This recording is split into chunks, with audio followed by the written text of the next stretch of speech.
aqui. Vamos lá.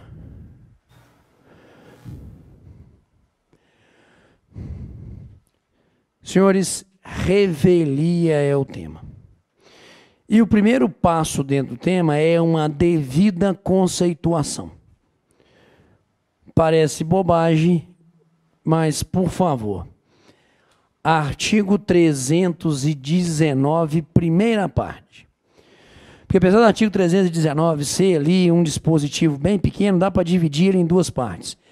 E a primeira parte do artigo 319 é justamente aquela que cuida do conceito, se o réu não contestar a ação. Pronto. Senhores, qual é o conceito de revelia? Não apresentação pelo réu da contestação a tempo e modo. Esse é o conceito que a gente vai extrair desse artigo 319. Não apresentação da contestação a tempo e modo é réu, consequentemente, revel. Pergunto aos senhores, inclusive, diante dessa perspectiva conceitual. Eu, enquanto réu, posso comparecer para apresentar contestação ou reconvenção? Na verdade, posso apresentar os dois, não é isso? Posso comparecer, entretanto, só para reconvir? Posso. Aí eu vou te perguntar. Compareceu o réu e apresentou reconvenção. É ou não réu revel? É. Exatamente, porque o 319 liga a revelia à falta de, não de qualquer manifestação, a falta de uma manifestação específica do cidadão conhecido como réu, que é a contestação. Se haveria ou não os efeitos de se ter como verdadeiros ou não, isso é outra conversa, beleza? Mas o conceito preciso me fala: falta de apresentação a tempo e modo do ato de contestação implicará na qualidade de ser réu, revel, implicará na figura da revelia. Só que o lançar do conceito não implica necessariamente na existência dos efeitos. São coisas distintas. Ser revel é simplesmente não ter a tempo e modo apresentado contestação. Pronto, um abraço. Pode surgir da revelia, entretanto, efeitos, mas não necessariamente. Por isso a gente tem que fazer essa distinção. Ser revel é uma coisa. Sofrer os efeitos da revelia, situação distinta. Então vamos lá. Senhores, conceito não apresentação da contestação a tempo e modo. Cravamos. Pronto. Efeitos. Primeiro efeito da revelia. Está ligado aos fatos. Haveria uma presunção de veracidade dos fatos. Tanto que toda vez que eu falo em citação, salvo em direitos indisponíveis, eu tenho ou não que colocar na citação a advertência do artigo 285, segunda parte. Presumição como verdadeiros os fatos em razão da não apresentação da contestação. Então eu tenho fatos tidos como verdadeiros, efeito esse previsto justamente no artigo 319, na segunda parte dele. Então, o juiz teria os fatos tidos como verdadeiros, esses fatos afirmados pelo autor, diante da ocorrência do fenômeno da revelia. Senhores, por favor, presunção de veracidade revestida de uma presunção absoluta? Ou será que esse efeito é um efeito relativo? Nitidamente é um efeito relativo. Porque pode ser que, mesmo ocorrendo a revelia, mesmo conceituando o réu agora como réu revel, o juiz não veja os fatos como verdadeiros. Tanto que na sequência da lei, o próprio artigo 320 vai pregar para a gente algumas situações em que, apesar do réu ser réu revel, os fatos não seriam tidos como verdadeiros. Vamos lá. 320. A revelia não induz, contudo, o efeito mencionado no artigo antecedente, está aí a relativização. Inciso 1º. Se havendo pluralidade de réus, algum deles contestar a ação. Se havendo pluralidade de réus, algum deles contestar a ação, cantinho do quadro. O autor, já devo até ter discutido isso com vocês lá na figura de litisconsórcio, beleza? Mas, recapitula comigo aqui. Réu número 1, réu número 2. Réu número 1, réu revel. Réu número 2 comparece e apresenta, consequentemente, a sua contestação. Pelo Código de Processo Civil, o ato de um contestar retiraria do outro não a qualidade de ser réu revel. Retiraria do outro o quê? A presunção de veracidade dos fatos. Retiraria da figura do revel o efeito do 319. Então, o que a gente tem aqui é a atitude de um e o outro se aproveitando, não é isso? Então, vamos lá. Segundo o Código de Processo Civil, se havendo pluralidade de réus, algum deles contesta a ação, a revelia não induz o efeito de se ter como verdadeiros os fatos. Cravamos? Beleza, ótimo. Mas vem cá, e se eu afirmar que, havendo pluralidade de réus, o simples fato de um contestar e o outro não, eliminaria a figura da veracidade dos fatos. Vamos de novo, vem cá. Todas as vezes em que um réu sendo revel, todas as vezes em que um réu sendo revel e o outro comparecendo e apresentando contestação, esse ato de contestação do um sempre beneficiará esse revel? Não, porque pode ser que o argumento trazido nessa contestação não traga nenhum benefício, não é isso? A esse réu número 1. Tem que ser lido com um pouco de atenção esse item 1 do artigo 320, senhores. Porque nem sempre que eu tenha essa apresentação do ato por um, haveria o benefício do outro. Porque pode ser que essa contestação não traga nenhum benefício a esse réu revel. Exemplo. Réu número 1, revel. Réu número 2 apresenta a contestação. Conteúdo da contestação.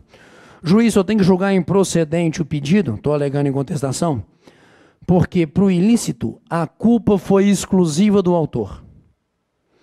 O réu número 1 se beneficia dessa defesa? Claro. Vou mudar. Juiz, só tenho que julgar improcedente o pedido, porque a culpa foi exclusiva do réu número 1. Mudei? Esse réu número 1 agora vai se beneficiar, senhores? Claro que não, beleza? Porque existem interesse em conflito entre os réus. E havendo, consequentemente, interesse em conflito entre eles, exteriorizado isso na contestação, não hei de dizer que esse primeiro teria o benefício dos fatos não serem tidos como verdadeiros. Então tem que ter uma atenção danada em composição de prova com esse item 1. 320, item 1. A revelia não induz, contudo, o efeito mencionado no artigo antecedente. Primeiro, se havendo pluralidade de réus, algum deles contestar a ação. Pegamos? Com esse detalhe. Salvo no caso de serem conflituosos, não é isso?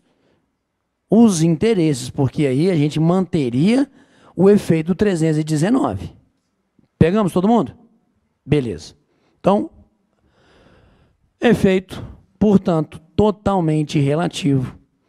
Esse dos fatos serem tidos como verdadeiros. 2.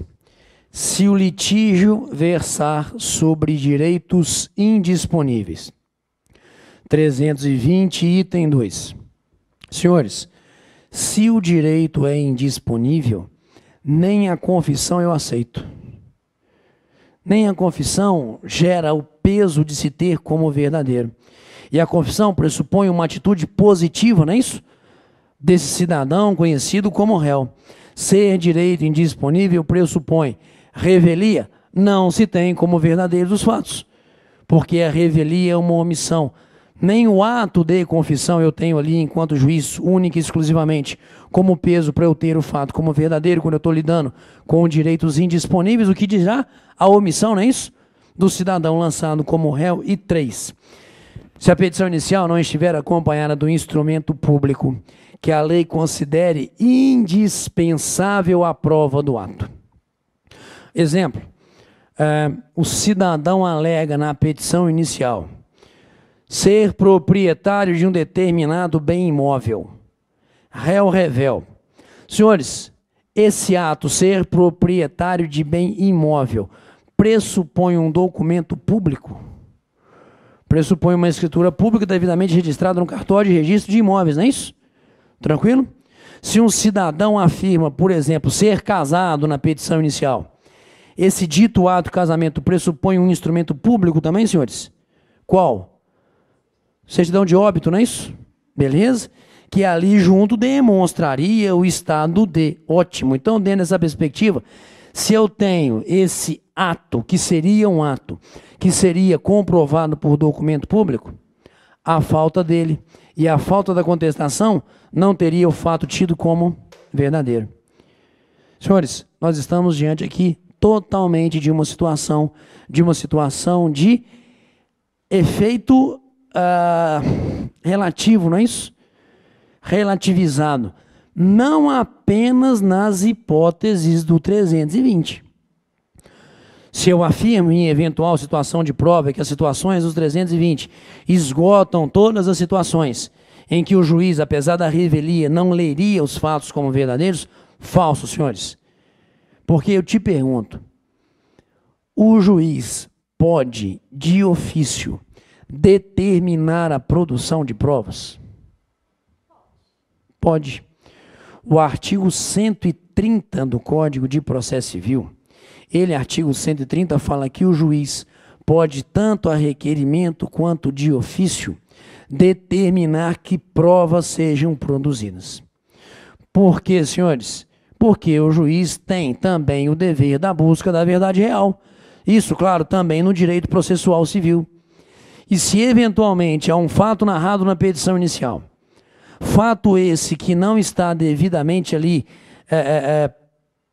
como é que eu vou dizer?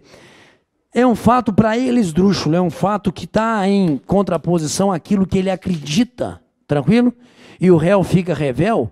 Eu vou ter, enquanto juiz, como verdadeiro esse fato, mesmo sendo um fato completamente esdrúxulo, narrado na petição inicial? Claro que não.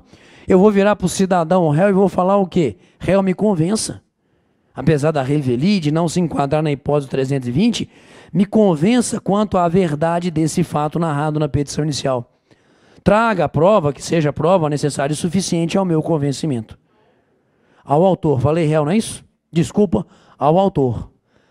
Pegaram a ideia, senhores? Tranquilo? Então, totalmente relativo esse primeiro efeito da revelia, dos fatos serem tidos como verdadeiros. Ótimo. Segundo efeito. Vamos lá. Segundo efeito, senhores. Julgamento antecipado da lide. Aonde que nós vamos encontrar esse efeito? No artigo 330, item 2. Já que vocês foram no artigo 330 aí, observem. Eu tenho 329 e tenho 330. O 329, senhores, pressupõe sentença 267. Vai lá, 329 para mim.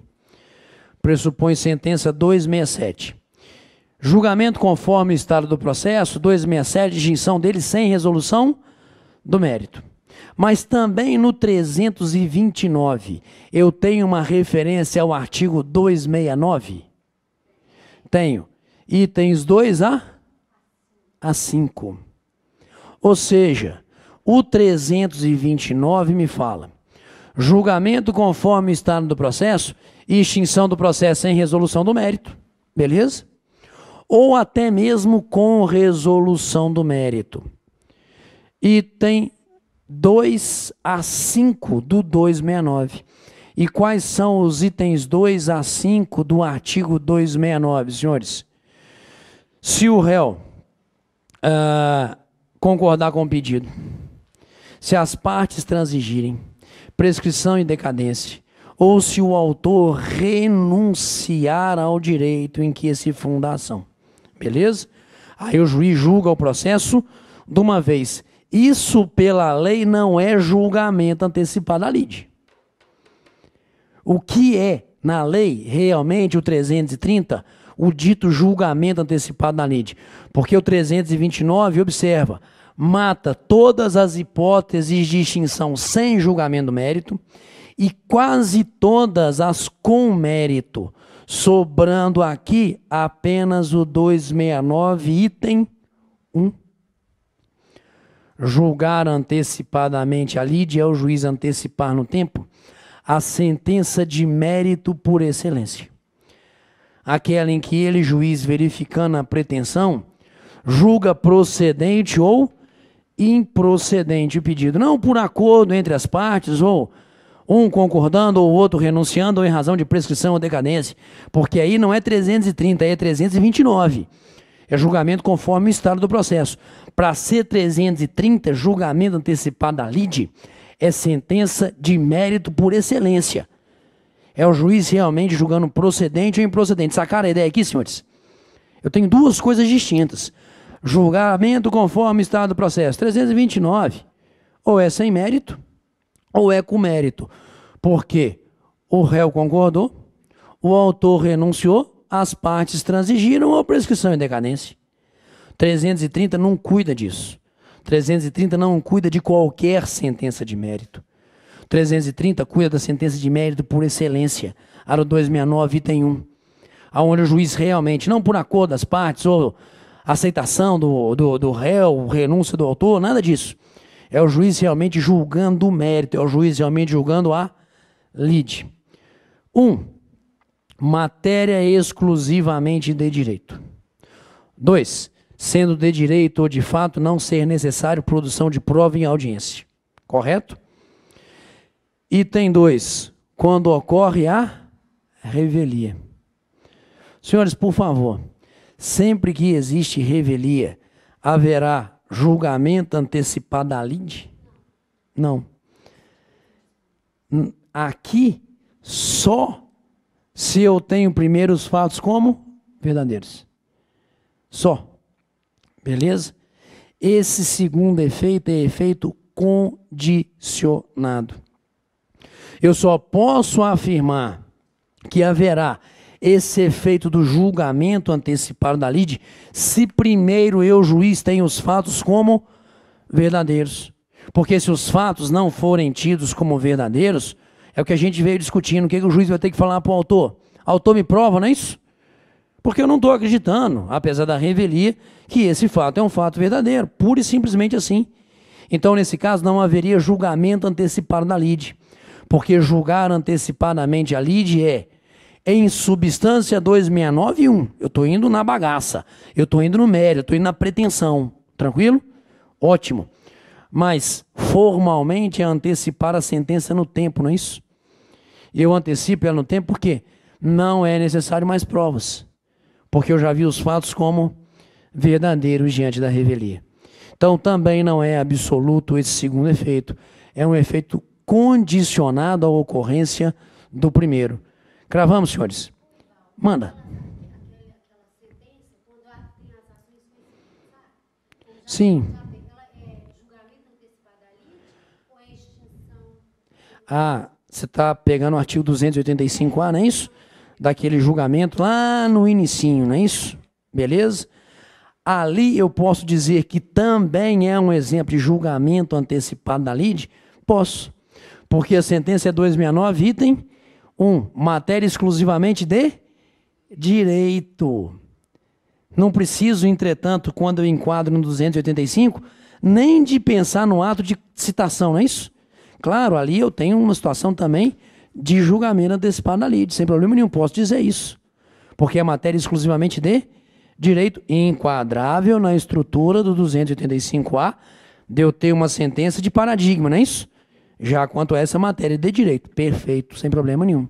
Porque também é sentença 269-1. Legal, senhores? Beleza, então, bastante atenção, 239, 329 e o 330, Que aí agora a gente conseguiu realmente conceituar o que é esse barato do dito julgamento antecipado no 330. E enquadramos como efeito de revelia, não efeito absoluto, mas um efeito condicionado à ocorrência do primeiro, que seria a veracidade dos fatos. Legal? Beleza. Terceiro efeito da revelia, vamos lá. Deixa eu só apagar aqui, para viabilizar melhor meu quadro. Terceiro efeito da revelia, está ligado à figura de prazos. Eu já troquei umas 2 vezes hoje o nome de autor e réu, não já? Já. Hoje não é dia de ter aula, não é isso? Quarta-feira de cinza. Cérebro lerdíssimo, não é isso? Gustavo, você bebeu do carnaval? Fala a verdade, confessa. Você está no meio da quaresma. Beleza? A gente dá para sua mãe também. Ó, aliás, disse quaresma, a gente tem que ficar sem beber, não é isso? Eu tenho um jeito de fazer quaresma de bebida que é muito legal. Não é ideia minha, é de um amigo meu. O que ele faz? Ele faz quaresma em 80 dias. 80 dias é 80. Um dia ele bebe, um dia ele não bebe. Um dia ele bebe, um dia ele não bebe. Ao final ele fez quantos dias de quaresma? 40 sem beber. Sacaram a técnica? Ótima. Terceiro efeito, vem cá. Prazos. Os prazos para o cidadão revel fluirão independentemente de, sem intimação. Só que desde a última etapa de reforma do Código de Processo Civil, esse efeito também sofre um condicionador, um condicionamento, senhores. Por favor, pega para mim o artigo 322 do Código de Processo Civil. E entenda a estrutura histórica do artigo 322. Por que estrutura histórica? Hoje a gente tem um caput e um parágrafo único, não é isso? Até essa última grande etapa de reforma do CPC, nós não tínhamos caput e parágrafo único, era só o, me permito aqui, só o caput, beleza? Que me dizia, passado, antigamente, o seguinte: os prazos para o revel fluirão independentemente de intimação, podendo, entretanto, o revel participar do processo, não é isso? Recebendo no estado em que se encontrar. Aí, na última etapa de reforma, a gente mudou essa redação. Vamos ao parágrafo único primeiro, senhores. Vamos lá. Parágrafo único do artigo 322 vai me dizer o seguinte: ser revel não é ser alijado do processo, não é isso? Ser revel não quer dizer que o cidadão não possa participar do processo. Se ele não apresentou a tempo e modo a contestação, preclusão, ótimo. Mas claro que ele pode comparecer ao processo em qualquer momento, praticando os atos, mas praticando consequentemente os atos dali para frente. O para trás, por isso que ele pega no estado em que se encontrar, não é isso? É dali para frente, o passado já foi. Preclusão é essa a ideia. Então ele não está alijado do processo, ele pode ser, claro, um partícipe ativo desse processo. E se a gente fala em direito processual civil, para que a gente admita, consequentemente, a participação desse réu, mesmo que de forma retardatária, vamos ou não vamos exigir uma representação técnica, senhores? Essa é a regra. Ele comparecerá através de um procurador. Ele comparecerá com um advogado, não é isso? Então, ali, a partir desse momento, ele pode praticar normalmente os atos do processo. Pensando nisso, o STJ, há muito tempo, já desde os anos 90, na verdade, o STJ vinha debatendo essa figura do cidadão ser revel e o prazo fluindo independentemente de intimação. E começam a surgir, já lá no finalzinho dos anos 90, jurisprudência no STJ falando o seguinte: opa, pera aí, ele é revel, veio ao processo de forma retardatária, veio com advogado. Para que eu ampare o contraditório previsto em termos de Constituição, a partir do momento em que ele se fez presente no processo, se faz com o procurador, que ele seja agora devidamente intimado, para que eu tenha uma respeitabilidade da figura do contraditório, porque ele não está alijado do processo. O que o legislador, na última etapa de reforma, fez? Pegou essa jurisprudência e lançou como lei. Porque hoje, os prazos para o revel, sem patrono constituído nos autos, fluem independentemente de intimação, a partir da publicação de cada ato. Logo, se apesar de ser revel, ele tem patrono constituído nos autos, os prazos fluirão a partir da intimação. Então, esse 322 também sofre agora, nessa última etapa de reforma, pegando a lei, a jurisprudência já sedimentada no STJ, e dá essa condicionada, não é isso? Para que os prazos contra o revel fluam independentemente de intimação, sem patrono constituído nos autos. Porque se ele, apesar de revel, tem patrono constituído, os prazos fluirão a partir da intimação. Pegamos, senhores? Então, o que a gente tem aqui? Conceito de revelia, efeitos de revelia, fatos tidos como verdadeiros completamente relativo, julgamento antecipado da lide, condicionamento, não é isso? A se ter primeiro os fatos como verdadeiros, para que a gente possa, consequentemente, pensar no julgamento antecipado da lide.